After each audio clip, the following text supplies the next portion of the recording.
Hello my YouTube family, आज मैं आप लोगों के साथ बीटरूट सैलेड की रेसिपी शेयर करूंगी। बीटरूट सैलेड खाने में बहुत ही ज़्यादा मज़ेदार लगता है। चलिए इसे बनाना स्टार्ट करते हैं। बीटरूट सैलेड बनाने के लिए 2 बीटरूट लिए हैं मैंने। इनको मैंने पहले अच्छे से वॉश किया है। अब हम इनकी स्किन को पील करेंगे। इनकी स्किन खाने में कड़वी होती है, इसीलिए हम इसे पील करेंगे। पील किए हुए बीटरूट को हम ग्रेट करेंगे।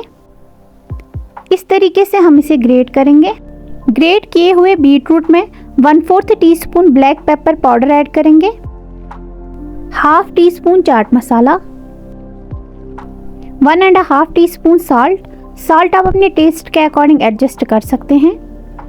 3 ग्रीन चिलीज चॉप की हुई, फाइन चॉप किए हुए 3 टेबलस्पून कोरिएंडर लीव्स। सभी चीज़ों को हम अच्छे से मिक्स करेंगे। 1 कप दही हम इसमें ऐड करेंगे। हमें दही इसमें धीरे धीरे करके ऐड करना है।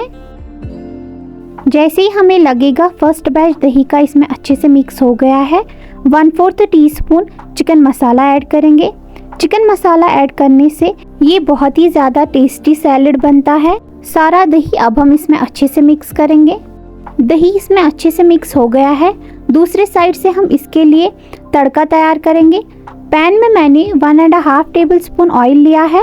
ऑयल को हम अच्छे से गर्म करेंगे। ऑयल अच्छे से गर्म हो गया है। 1/2 टीस्पून जीरा ऐड करेंगे, 1/4 टीस्पून हींग ऐड करेंगे। तड़का तैयार हो गया है। गैस की फ्लेम को बंद करेंगे। तड़के को सैलेड में ऐड करेंगे।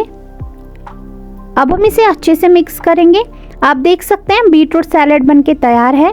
आप इसे राइस के साथ कंज्यूम करना, ये काफ़ी ज़्यादा टेस्टी लगता है राइस के साथ। आप भी इस रेसिपी को बनाना। अगर आपको हमारे वीडियोस पसंद आ रहे हैं तो हमारी चैनल को लाइक, शेयर एंड सब्सक्राइब करना ना भूलें।